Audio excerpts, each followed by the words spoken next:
Hello students. तो tutor NJ में आपका स्वागत है। आज है क्रॉप प्रोडक्शन एंड मैनेजमेंट का थर्ड लेक्चर और इस लेक्चर में हम पढ़ेंगे manure and fertilisers. Crop production में मैन्योर का, फर्टिलाइज़र का क्या फंक्शन होता है क्या इनका रोल होता है ग्रोथ में प्लांट की। तो मैन्योर एंड फर्टिलाइज़र्स हम यूज़ क्यों करते हैं आपको पता है? जैसे हम बचपन में बहुत छोटे थे, हम जब पैदा हुए थे तब हम बहुत छोटे थे, तो हमारे पेरेंट्स ने हमें बड़ा कैसे किया? न्यूट्रिशन दिया, खाना खिलाया, है ना। ऐसे ही प्लांट्स को भी उनकी डाइट, उनका पूरा न्यूट्रिशन देना पड़ता है, तभी वो ग्रो करते हैं, तभी एक छोटा सा प्लांट बड़ा होके एक ट्री बनता है ना। तो इनमें उसकी ग्रोथ को बूस्ट करने के लिए हमें मैन्योर या फिर फर्टिलाइज़र का यूज़ करना पड़ता है। तो सबसे पहले मैन्योर होता क्या है? जो हम प्लांट की ग्रोथ के लिए यूज़ करते हैं वो या तो मैन्योर हो सकता है या फर्टिलाइज़र।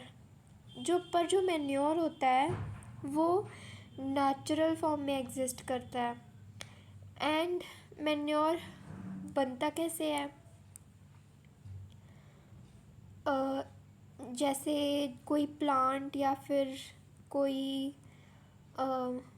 ऑर्गेनिज़म की जब डेथ हो जाती है तो उस पर माइक्रो ऑर्गेनिज़म आके बैठते हैं, उसे डिकम्पोज करते हैं, तो वो फिर से मिट्टी में मिल जाता है ऑर्गेनिक मैटर बन के। जब कोई माइक्रोब्स उसको खा लेते हैं, उसको जब कोई डिकम्पोजर्स उसको डिकम्पोज कर देते हैं तो वो डिकम्पोज होके ऑर्गेनिक मैटर में चेंज हो जाता है ना। वो ऑर्गेनिक मैटर जब सॉइल को मिलता है तो वो उसके लिए यूज़फुल होता है, वो मैन्योर का काम करता है। ओके, तो ये थी मैन्योर की डेफिनेशन। एंड फर्टिलाइज़र क्या होता है? फर्टिलाइज़र हैं जो फैक्ट्रीज़ में बनते हैं, जो आर्टिफिशियल होते हैं न्यूट्रिशंस, है ना। अभी मैन्योर के बारे में, after repeated farming soil becomes nutrient poor. इसका क्या मतलब है? अब जब हम किसी स्पेसिफिक किसी लैंड पे एक ही टाइप की क्रॉप है उसको उगाए जाएंगे। जैसे हमने वीट को काटा, फिर वीट को सो किया, फिर वो उगी, फिर उसको काटा, फिर से वीट आ गई, उसको रिपीटेड फार्मिंग कहते हैं। तो जब एक ही लैंड पे रिपीटेड फार्मिंग होगी तो वीट को मिट्टी से जिस टाइप का या जो भी न्यूट्रिशन चाहिए होगा वो सॉइल में बिल्कुल ही ख़त्म हो जाएगा। जब उसकी रिपीटेडली फार्मिंग होती जाएगी किसी लैंड पे तो ख़त्म हो जाएगा ना वो कोई स्पेसिफिक जो न्यूट्रिएंट है। तो इसीलिए सॉइल की फर्टिलिटी को बनाए रखने के लिए हमें अलग अलग टाइप्स के क्रॉप्स को ग्रो करवाना चाहिए, ताकि जो किसी क्रॉप के नीड है किसी न्यूट्रिशन की वो कुछ टाइम के लिए रिकवर हो, और फिर जब नेक्स्ट टाइम उस क्रॉप को उगाएं ऑल्टरनेटिवली तो किसी प्लांट को अच्छे से उसका न्यूट्रिशन मिल पाए। ओके, जैसे एक बार वीट, फिर राइस, फिर वीट, फिर राइस, फिर वीट, फिर राइस, तो ये बीच का टाइम मिलेगा ना उनको रिकवर होने के लिए। इसलिए रिपीटेड फार्मिंग नहीं करनी चाहिए। ओके, तो ये था मैन्योर। अब मैन्योर नेचुरल होता है, from animal waste and plant remain से बनता है। फर्टिलिटी इंक्रीज़ करता है सॉइल की, इको फ्रेंडली मतलब नेचर के लिए सेफ होता है, एकदम इको फ्रेंडली बोलते हैं उसको। नेचर को कोई हार्म नहीं कर सकता। ओके, तो अभी हमने पढ़ा मैन्योर, और मैन्योर से बिल्कुल डिफरेंट होता है फर्टिलाइज़र। ओके, फर्टिलाइज़र बनता है केमिकल से, केमिकल जैसे यूरिया, एनपीके, अमोनियम सल्फेट, है ना। तो एनपीके का मतलब क्या है? एनपीके में जो एन है ये है नाइट्रोजन,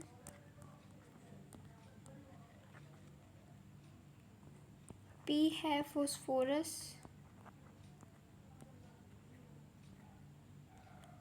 यहाँ स्पेस नहीं है, आप लिख लेना पूरा। के मतलब पोटाशियम या फिर पोटेशियम।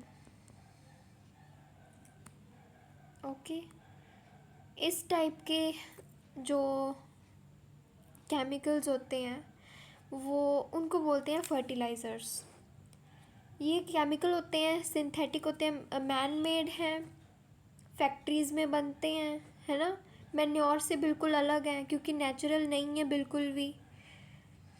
तो ये रही, तो ये थी फर्टिलाइज़र्स की डेफिनेशन। ये होते हैं chemicals, it gives quick nutrients but harm soil by using it in excess. इनका एडवांटेज है ये कि ये सॉइल को इन क्विक न्यूट्रिएंट देते हैं, वो अब एकदम से न्यूट्रिएंट रिच कर देते हैं। जब बहुत अर्जेंटली कुछ चाहिए हो तो हम फर्टिलाइज़र्स यूज़ करते हैं। ओके, तो ये आपका एनसीईआरटी का आपकी टेक्स्ट बुक का टेबल है। इसमें मैं आपको दिखाती हूँ।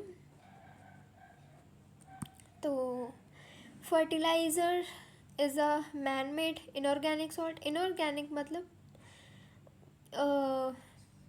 इनऑर्गेनिक सॉल्ट लैब्स में, फैक्ट्रीज़ में बनते हैं, उनको इनऑर्गेनिक सॉल्ट बोलते हैं। ये नेचुरल नहीं होते, नेचुरल होते हैं organic. while manure is a natural substance obtained by the decomposition of cattle dung and plant residue। डंग किसको बोलते हैं? गोबर को। ओके, प्लांट रेजिड्यू, जब प्लांट मर जाता है वो जब डिके हो जाएगा तो उसका जो ऑर्गेनिक मैटर बचेगा वो होगा प्लांट रेजिड्यू। ओके, तो सेकंड पॉइंट है fertiliser is prepared in factories. ये फैक्ट्रीज में प्रिपेयर होता है। Manure can be prepared in the fields. Manure जो है ये फील्ड्स में प्रिपेयर कर सकता है human. Fertiliser is not provide any humus to the soil. अब जो फर्टिलाइज़र है क्विक एक्शन करेगा वो, तो वो सॉइल की सबसे जो ऊपर वाली लेयर होती है उसमें ह्यूमस कैसे छोड़ेगा? नहीं छोड़ सकता ना। पर मैन्योर ऐसा कर सकता है, provides lot of humus to the soil. ये है डिफरेंसेस इन दोनों का। Okay, fertilisers are very rich in plant nutrients like nitrogen, phosphorus and potassium. Fertilisers nitrogen, NPK, इसको ये जो मैंने आपको पीछे बताया ये है एनपीके। एनपीके रिच होता है फर्टिलाइज़र, जो कि कुछ प्लांट्स को, ऑलमोस्ट प्लांट्स को बहुत ज़रूरी होता है एनपीके की वैल्यू हाई होना। Okay, manure is relatively less rich in plant nutrients. Manure होता तो ऑर्गेनिक है, नेचुरल है, पर कंपैरेटिवली फर्टिलाइज़र से कम इसमें न्यूट्रिएंट्स होते हैं। ओके, तो ये था difference between fertilisers and manures. अगला है इरिगेशन। इरिगेशन किसको बोलते हैं? जब हमने सॉ कर दिए किसी क्रॉप को, उसमें मैन्योर फर्टिलाइज़र ऐड कर दिए, उसको पानी देने को बोलते हैं इरिगेशन। किसी प्लांट को पानी देना मतलब irrigation. Okay. Water is needed for germination. Germination क्या होता है? सीड का ग्रो करना, आगे प्लांट बनना, प्लांट का फॉर्म होना, उसको जर्मिनेशन कहते हैं।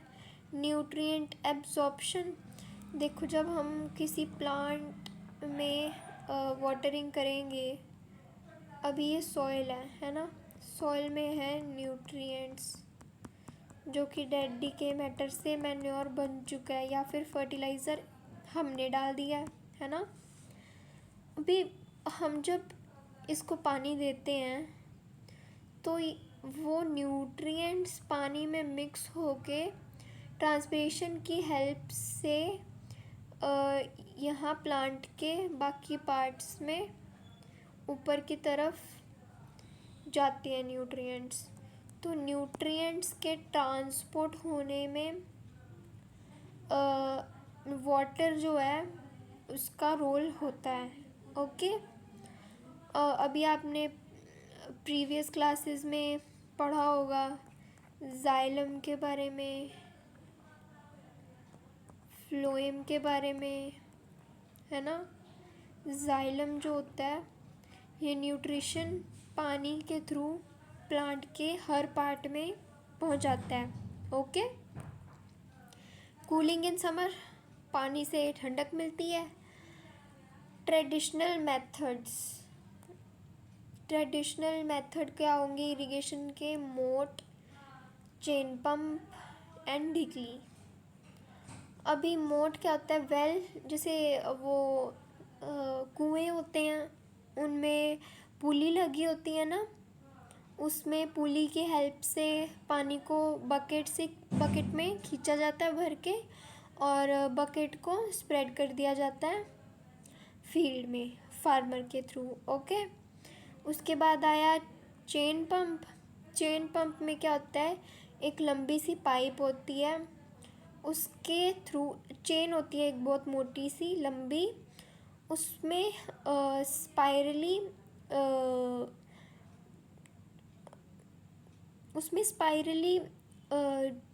सिलेंडर जैसा जो वो होता है, उसमें पानी से हम इरिगेशन कर सकते हैं, ड्रिपिंग कर सकते हैं। फिर आती है ढीकली एंड राहत। ओके। इसके बाद ये थे ट्रेडिशनल मेथड्स एंड अब आ रहे हैं मॉडर्न मेथड। मॉडर्न मेथड में क्या आया? Sprinkler system used in Sandy soil. Sprinkler आपने पार्क्स में देखे होंगे ना, जैसे ये ग्रास है उसमें ऐसे लगे होते हैं और वो ऐसे स्प्रिंकल करते हैं वाटर को,